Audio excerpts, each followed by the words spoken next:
hit somebody on block ever.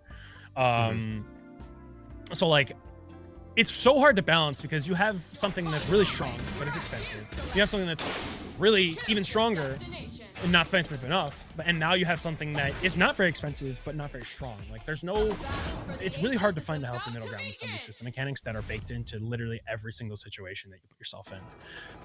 You know, I do not envy the devs to balance this game. They try their asses off, and they've done a very good job so far, I think.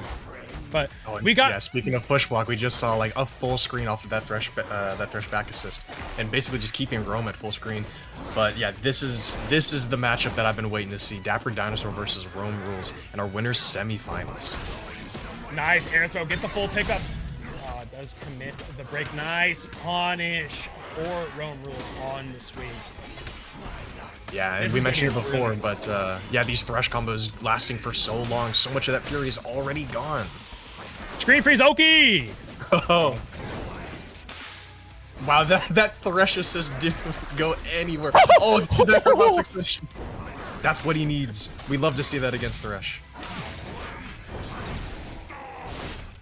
Well, and the worst part is, like, his he does have big hurt boxes. The problem is the moves are designed in a way where, like, they're so hard because of the way the cancel properties work and because of the way he can carry his pressure.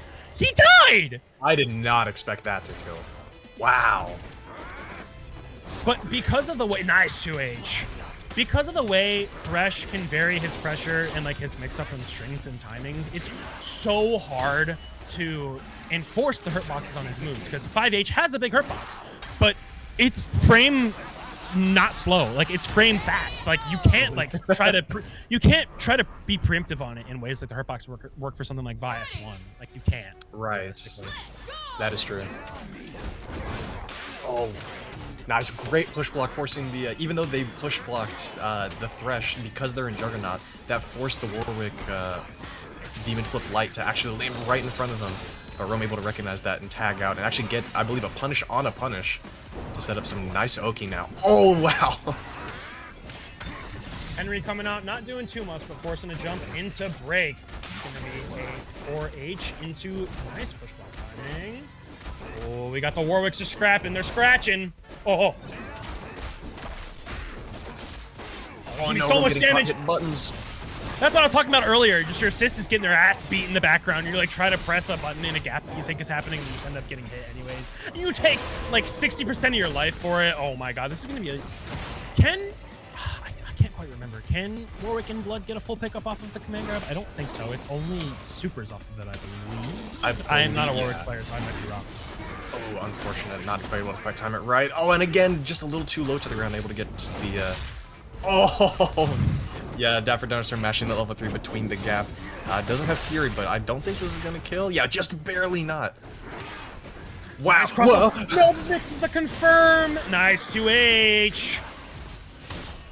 Wow! I was very worried that was directly into the level 3. I was very, very worried that was going to drop. So it's good stuff from Rome. That is going to be a pickup for game 1. That was such a close game 1.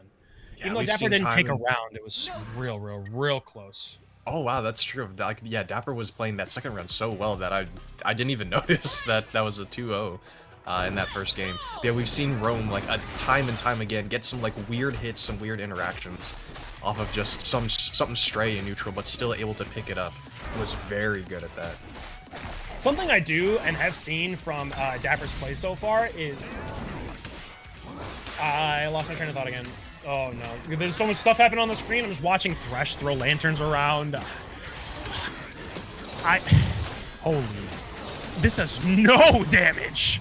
Yes, but it lasts for so long. That Fury's basically gone now. Nice. Excellent catch on the punish, or on the roll to punish. What is this combo? Oh, missed it a little bit. Nice 2H though. Wow, and almost a perfect round from Rome.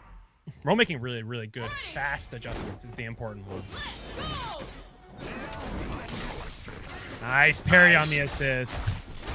Yeah, we saw that as an opening for Rome a couple times, but every time it seemed like Dapper would just push block and try and go for a punish on whatever the Warwick was doing, but now this time opting to get the parry for the punish instead. Nice meaty assist timing. This is going to be another hit. Not too much damage for Rome. Oh, that's going to be a back throw. Don't be back throw. Don't be back throw situation. The overhead. This feels like a couple patches ago when everyone was complaining about it. It's still like it's still a very solid move, as we've seen. Like both players hitting each other with it and getting hit by it over and over again. The difference now during this patch when you get hit by it, I get angry at myself when I get hit by it. Back pre-patch when I get hit by it, I got angry at Warwick. That did not feel like a me. That did not feel like a me situation. Now the Warwick, now that the overhead feels like it's reactable, now I get pissed at myself. I'm like, bro, I got hit by that for the 82nd time. But that was gonna be another fast set for Romerulez. Even though Dapper was putting on a pretty good fight at the beginning, Rome just again making such fast adaptations. Really, really good stuff from Rome. Yeah, and that is going to move on Romerulez to our winners finals, but Dapper is still in the tournament, only going to be moving down to losers now, so we are going to see them again. Dapper is the type of player that is really scary in losers. Like you can't lose a set, and you have to play against someone that you know like plays the game in a way that they have things that you probably have never seen before, because they're forced to innovate because they don't have a second character. Like that's one thing that I do respect about the solo fuses is you have to be way more unique about the way you create your pressure, because it's not as obvious, because the characters are designed to be played in a way that is around being able to play with a teammate. So the moment you take that away, the characters don't necessarily feel like they don't function, but you have to be way more creative in the way you use their tools. Yeah, seeing a solo fuse, or I guess a solo fuse player be knocked down to losers really feels like in the Avatar fighting game when Azula loses a round and she goes insane and like gets a bunch of different crazy stuff. That's what it feels like seeing some of these players like just turn into uncaged animals and losers, because they gotta do something. They just gotta play differently. I haven't bought Avatar yet. I really need to buy it because I love Avatar. I love Avatar the series.